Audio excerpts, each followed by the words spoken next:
Joe wriggled further into an uncomfortable corner of the kitchen. He hated every aspect of this carry-on. His da had been drinking since morning, draining bottles of stout he'd brought from the celly out. He had their mam pinned against the dresser, one hand at her throat, the other curled in a fist and in the middle of repeated action.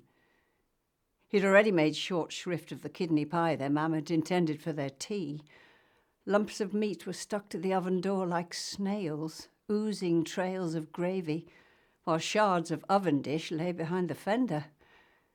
Their mam's back was arched awkwardly, her skirt drawn up, exposing sinews better suited to nights in the dance hall than days doing the housework. The crockery on the dresser rattled. The cups swung on their hooks. "Stairs!" their mam yelled between blows. The girls jumped down from the table.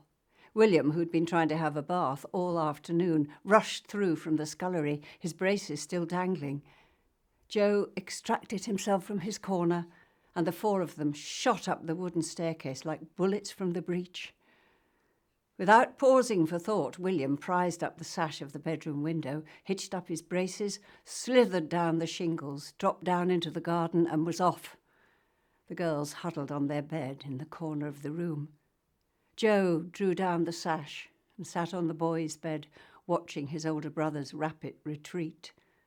Over the hedge and into the rough, where an idling pitbeck was lost in a wraith of mist. He wished he had the courage to join him. As darkness descended on the few broken lines of houses that constituted their village, a crescent moon presented itself above a bank of clouds. Joe watched its steady sojourn across the window pane, his mind wandering far away, till at last the subterranean breath of the burn, seeping through the frame, chilled him to the marrow. He shuffled under the eiderdown and fell stiffly asleep.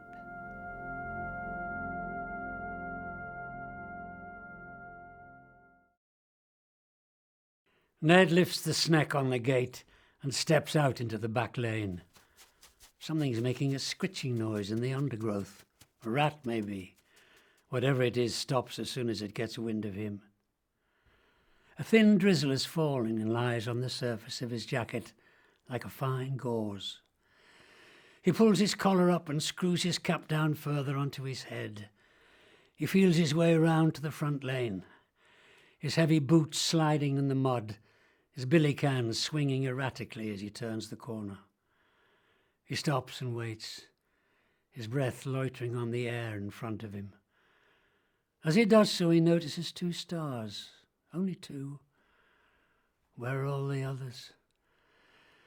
The effects of too much stout thump between his temples and curdle in his entrails, and he feels some remorse for the hammering he'd given Eileen earlier on. He craves light, freedom, infinity, and needs to know that they are still possibilities before he begins the descent again. But peering down the lane, he's met only by darkness, full of the raw odour of coal cinders, smoke and dust. After a few minutes, he spots some points of light and hears the coming and going of muffled voices. A few more minutes and the men trudge out into the open, going at a brisk pace. He joins the group as it passes. "Hey up, Ned." "How do?" "What fettle?" "Not so bad." The men swing on, their conversation intermittent and abrupt. They turn up the slope to where the pit wheels loom, barely discernible in the darkness. In the shed, their limbs shaking, they strip down to their singlets. And in the cabin they shout out their numbers and are given their lamps. Bankside the cage is waiting. The banksman closes the gate over them, and they begin the lurching drop. One of the men coughs. Otherwise there is only the rattle of the cage on its cables. Ned feels the leaden ball roll at the pit of his stomach. Is he the only one who has not been able to conquer dread? Their mam banged the brown teapot and a plate of sawdusty biscuits down on the oilcloth in front of them. Their da, on 4-shift, had left the house well before they were awake. "That's it," their mam snapped. "Make the most of it." The purple patch around her eye seemed to have done nothing to diminish her usual vigour. They supped in silence, Joe adding large amounts of sugar to his tea and leaving the biscuits untouched. As they left for school, their mam was already in the outhouse, stoking the boiler for the washing. As they tramped by, she barely noticed them. The weather had spun round to the east in the early hours, bringing a bright, chilly morning. Joe, known by his star as the dawdler, soon let the girls get ahead of him and loitered along Front Street, scrabbling up now and then onto the wall that ran along the allotments. Frost had just begun a slow retreat, curving across the half-made beds. Last year's turnip tops were still soldered to the ground, and Brussels sprout stalks bridled on the compost heaps. In the tin bath where Mr. McCracken brewed the fertiliser for his leeks, a clump of frog spawn sat motionless in the emerald water, wearing a white velvet coat. He made it into the schoolyard just as the last note of the handbell faded and the tail end of the boys' column wound its way in through the door.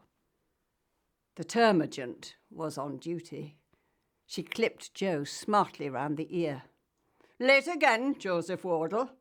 I have my eye on you." In assembly, they planked their way through Jesus Bids Me Shine as the infant teacher dutifully pedalled the piano. Afterwards, the termagant recited the prayers and lambasted them with a long list of threats and dire warnings, her tight-waisted suit and high-fastening shoes a testimony to the narrowness of her soul.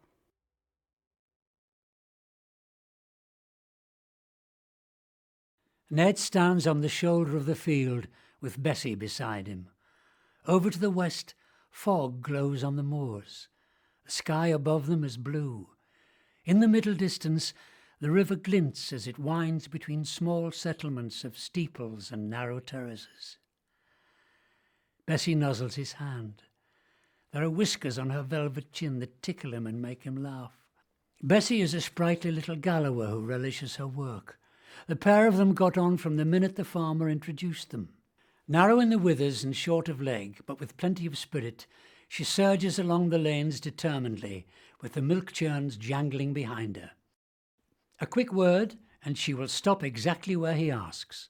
A nudge, and she is ready to move on as soon as the milk has been dispensed. At the age of 14, this is all he wants from life: to have Bessie as his workmate, to run about the lanes, exulting in her niftiness and his own prowess with the reins, and then to stand here with her, warm and companionable, their days round done, admiring the view, a vista not unknown to Roman soldiers and various venerable saints who have passed this way. In the clamour before lessons started, Joe took the opportunity to nip up onto his desk and lean on the window ledge. Up on the colliery line, an engine with a row of full trucks stood catching its breath. Down near the burn, 3 ponies nuzzled the ground in the corner of a sloping field. In the distance, the monument to a long-forgotten landowner, and beyond that, the salt and vinegar sea, with wheeling gulls, fishing creels, and trawlers trudging along the horizon. He inhaled deeply to savour it.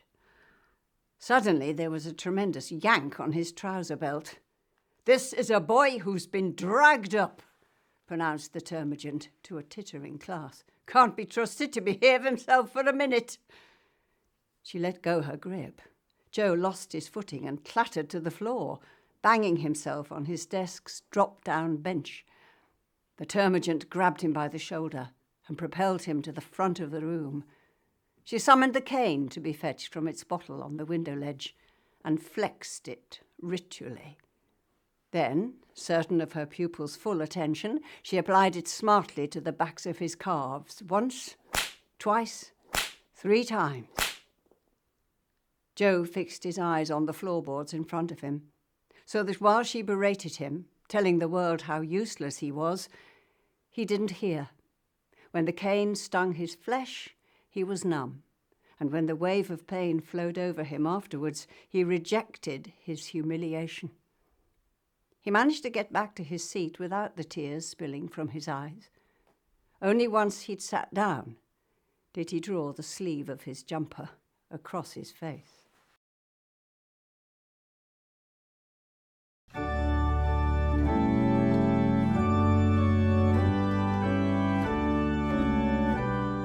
Ned is sitting in the chapel one Sunday morning, his shirt too stiff and his hair sticking up on the crown of his head.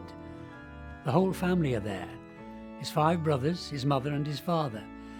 His mother is wearing the tired hat to which she attaches a different ornament every season to give the impression that it's new. Her chin is stuck out at an attentive angle, but it's clear she's not listening. His father is too big for the pew and sits with his knees apart, fidgeting with his prayer book. The minister is perorating at great length on the forgiveness of sins. Ned feels numb in the head. He looks along the row. At the furthest end, his eldest brother makes a lewd gesture. Ned starts to snigger. He can't stop. Suddenly he feels a rap across the shoulders. One of the elders, tasked with keeping the congregation in order, has applied his wooden rod. Ned rapidly changes his snigger into a cough. For the rest of the service, he senses he is the subject of attention. Throughout the final hymn, he feels that someone's gaze is locked on his back at a point between the shoulder blades. A man follows them down the path. He follows them almost to their front door. It's the pit overman. His boots a little smarter than everyone else's, his suit a little newer, his frame a little fuller. "Mr. Wardle," he calls. His father turns. "Aye? Your lad, how old is he?" He nods at Ned. 14. "And doing nowt at school?" "He's a canny scholar," says his father bravely. "Is he, me arse?" says the overman. He jabs a finger in Ned's direction. "I'll be having him." "Oh, no," says his father. "He's for the farm. He wants to be a farmhand." "He can want what he likes, Mr. Wardle, but the pit needs all the men it can get." "Now, let the lad be, man," said his father. "He's a dab hand with the ponies." "Then he can try his hand with the pit ponies," laughs the overman, in a way that isn't funny. Ned's father loses his temper. "Damn my," he says, "bugger the pit and all its works, Mr. Hardy. The pit has 6 of us. What more does it want?" The overman squares up to his father. "Exactly, Mr. Wardle. Think on. How do you think your life would be for yous all if you didn't hand him over?" Lessons started with handwriting. The monitor filled their inkwells and the termagant issued their instructions. Joe checked his nib, removing a piece of fluff that had accumulated over the weekend, and set to. He found it difficult to get going. He produced a couple of rows of crooked C's that crouched between the tram lines, then another 2 of M's that had so many uprights they caused his mind to wobble. Occasionally, on the upstroke, his nib snagged the paper, and he rubbed a grubby finger over the surface to smooth it out. Eventually, he started on L's, and here he hit his stride. He produced a long row of lolloping letters, and then another. Heartened by this, he delved into Y's, exploring the space below the line. Soon, soothed by the heady scent of shellac and the steady movement of his hand, it was only the occasional rogue tear he had to blot from his page. Finally, he alternated L's with Y's, the loops soaring ever higher and dipping ever deeper. He kept at it until he had covered the entire page in an increasingly bizarre pattern. The termagant called a halt. They blotted their pages and passed their books to the monitor. It was only as the book left his hand that it occurred to Joe that he may have overreached himself. But the termagant wasn't checking. He swung his heels under the desk, kicked Madeline Bentham on the bottom, and felt somewhat cheered. They had tried the Ayrshire coalfield first, Ned and his mate Tommy, but there they were perceived as interlopers, threatening the jobs of other men, and the welcome was as thin as the broth their landlady served them in the evenings. But now a greater expedition is afoot. Out in the lane, the greengrocer's mare stamps between the shafts, impatient to cart them off on the first leg of their journey. The whole street has come out to see them.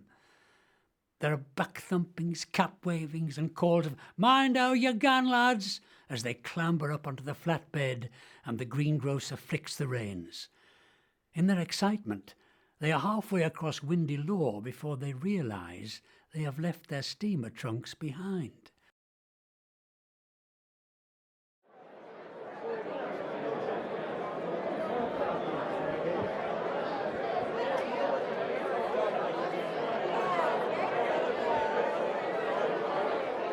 Now, this morning, there is some sort of commotion out in the street.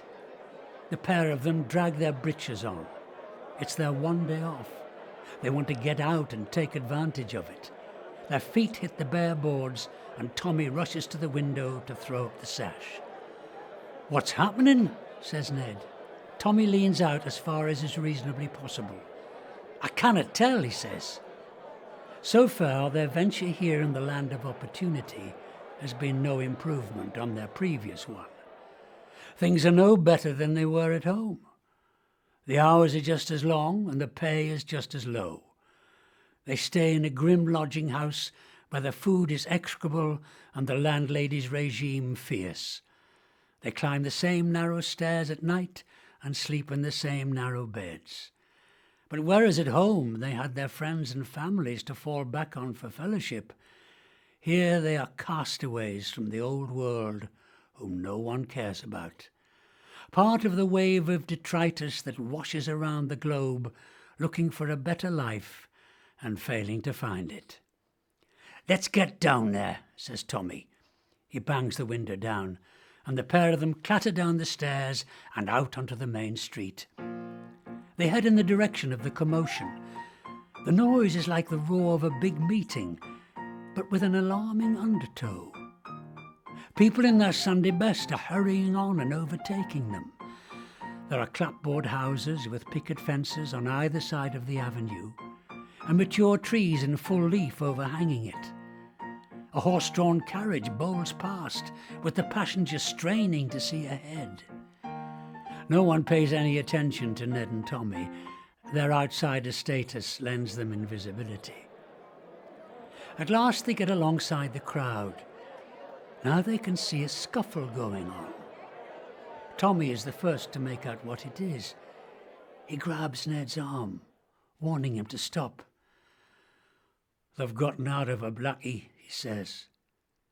They have encountered Negroes working in the pit, but have not had much to do with them. Ned manages to see for himself. A group of men have their captive pinned by the arms. He struggles to get free, but stands no chance. He has too many opponents. At one point, he releases an unearthly howl, like the call of a beast at bay, at which point a citizen steps forward and lands a hefty kick in his gut. Excited women and children are pressing forward, keen to get a better view. Between their sprigged muslins and embroidered shawls, Ned makes out that the man is starting to spew a coil of dark red blood. "Fetch a goddamn rope," someone shouts. Says Ned. "What are they gonna do?" "I've got a bloody good idea what they're gonna do," says Tommy. He pulls the reluctant Ned aside and draws him down behind a prickly hedge. They squint between the thorns. The rope is fetched. The captors wheel their men about as they look for a suitable branch. The crowd offer knowledgeable suggestions. At last they choose a cottonwood tree close to where Ned and Tommy are skulking. They get the rope over a branch and fasten a noose around the man's throat. Ned stands up from his crouching position. "Get down, man," hisses Tommy. "There's nowt we can do." But Ned doesn't get down. And what happens next leaves him with nightmares for the rest of his life. Still, in the depths of sleep, he sees the sweat glistening like coal tar on the man's body. Still, he sees his torso, overworked and underfed, with muscles only where it matters to their masters. Still, he's haunted by those moments when their eyes met, and he saw there the same desperate terror that grips his own soul. Once the whole thing is over, Ned shits himself.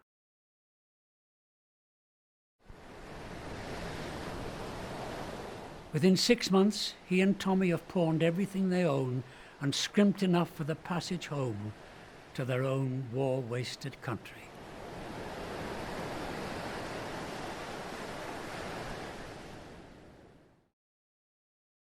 After break, the termagant had the bead frame dragged out and placed in a preeminent position. Unfortunately, Joe had suffered some kind of mental occlusion on the day that the bead frame had been introduced, and the explanation had never been repeated. The odds on his ignorance going undetected were shortening by the day. Now the termagant clacked the beads to and fro, posing questions and selecting her victims. At every question, a horde of classmates shot their arms in the air and waved them about like stalks of wheat at a storm-tossed field. Joe sat motionless at the side of the room, debating his tactics. If he kept his arm down much longer, the chances were he would be singled out. Better, perhaps, to wave his arm about among all the others to try and dodge detection. The next question was posed.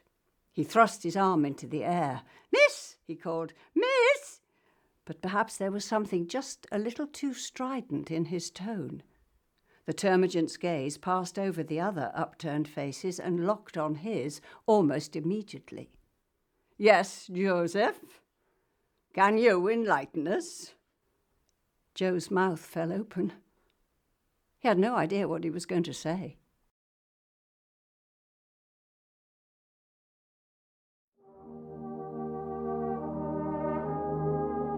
Ned is working top busty. It's about as far down the pit as you can get, where the seam is at its narrowest. Somewhere ahead there is a fault in the rock where the seam will change direction. He's fired his shot, but the dust hasn't settled yet. He coughs for an age to try and manoeuvre the tar around his lungs. Then he sets off on his belly, wriggling like a maggot. Already he's parched. Sweat runs into his eyes and soaks his singlet. With every inch he edges forward, he fights to keep his fear in check. With every in-breath it rises up. With every out-breath he presses it down. Only the physical effort involved in keeping going prevents him from screaming. He has survived this on other days. He needs to survive it today, and tomorrow, and yet more tomorrows than he can foretell.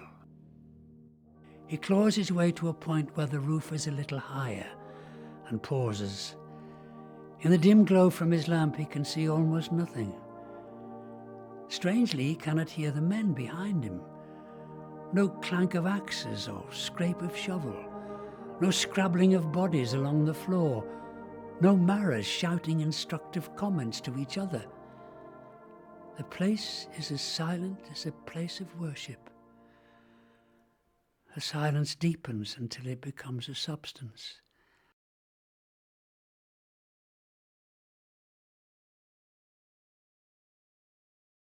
And then he can feel it. A grumbling in the bowel of the earth. He inhales a waft of fetid breath, searching for an outlet. He feels the grinding of gears as one rock face adjusts itself against another. He becomes aware of the slathering sound of water from an unknown source. He hears small explosions going off on faces where miners are not at work. Rocks begin to creak and split without the help of man. His mind reaches for the outside world, for Eileen, the bairns. He is conscious suddenly of the futility and smallness of this endeavour, crawling here like a termite beneath the skin of this uneasy giant. A tremendous roar fills his ears.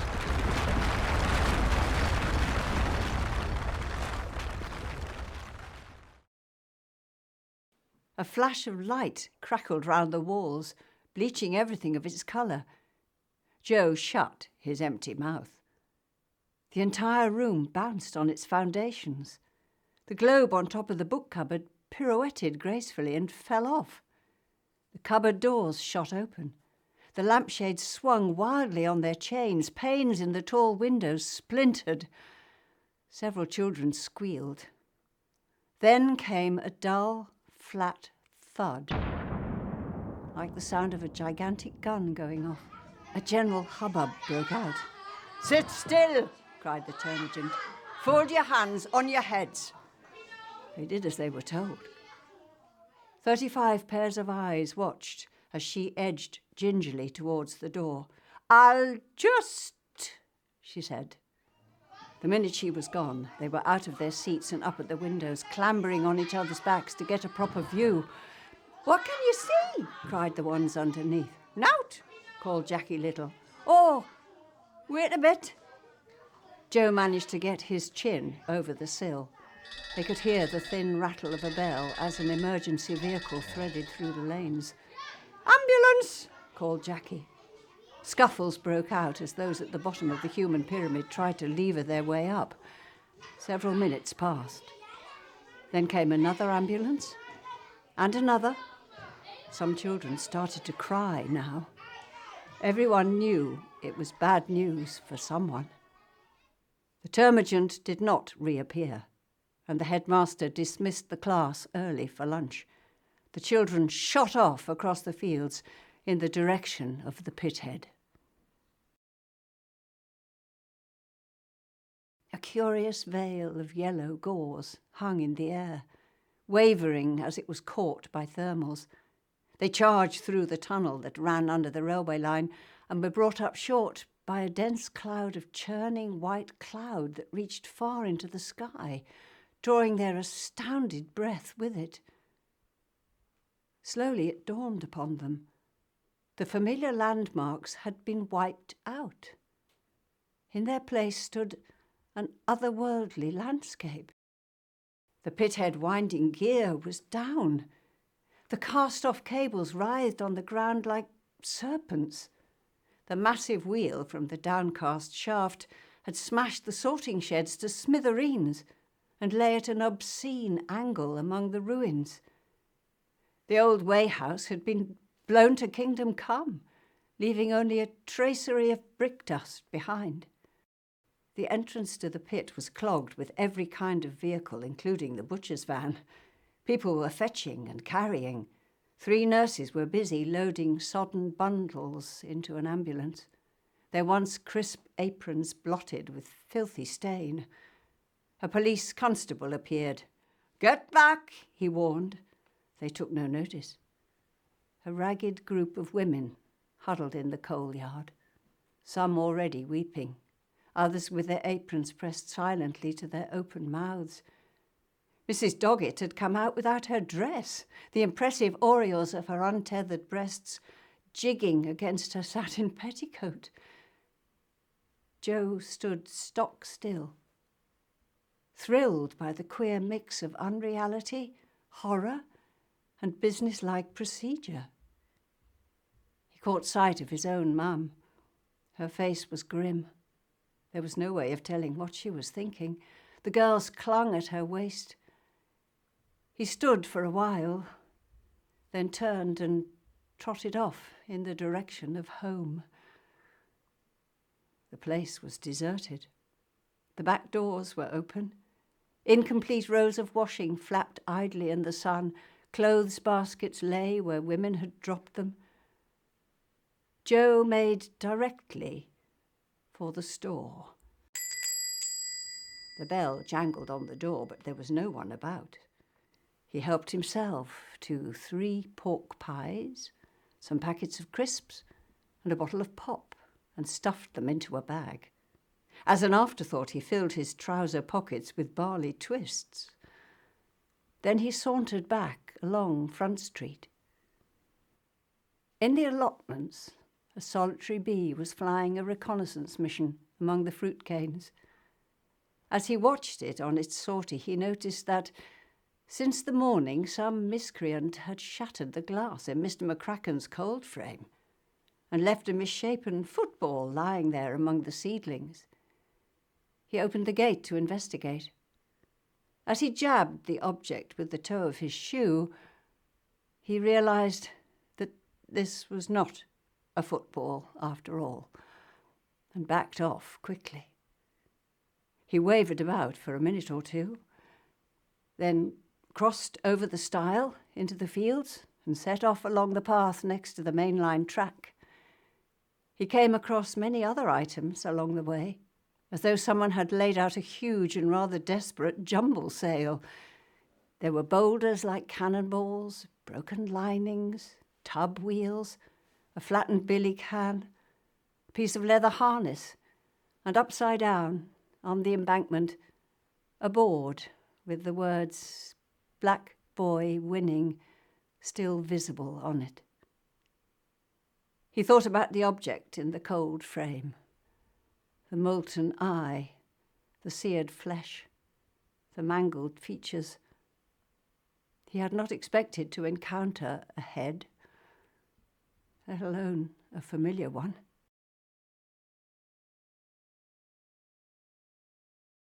Leaving the junk behind, he wandered on past puddles filled with wriggling tadpoles and came to a hawthorn bush where crescents of pink petals were forcing their way through tight sheaths.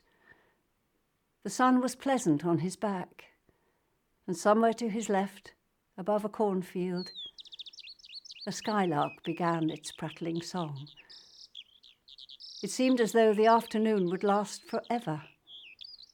He felt in his trouser pocket, extracted a barley twist and shoved it into his mouth.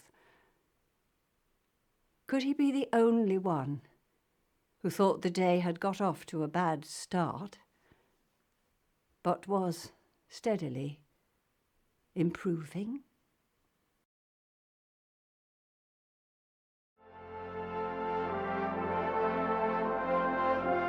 Fatfield, Bensham, Stanley West, Seaham, Success, Shiny Row, Picktree, Oxclose, Biddick South, Harriton, Haswell, Hetton Downs, Merton, Rainton, Sheriff Hill, Dorothy, Dolly, Lady Anne, Wallsend, Lumley, Black Boy Winning.